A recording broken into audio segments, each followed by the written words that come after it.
Ons kry rotsvye dikwels hoog bo op oënskynlike kaalrotse. Na ontkieming groei al spaghetti-agtige wortels en klipskeertjies soekend na voedingsstowwe, om op die ou eind soos wit seekatpote die rotsvy op en teen die rots te anker. In Matteus 7 vers 24 en 25 gebruik Jesus hierdie beeld.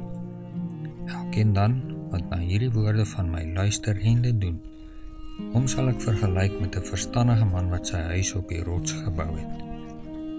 En die reën het geval en die waterstrome het gekom en die winde het gewaai en teen daardie huis aangestorm. En dit het nie geval nie, want sy fondament was op die rots.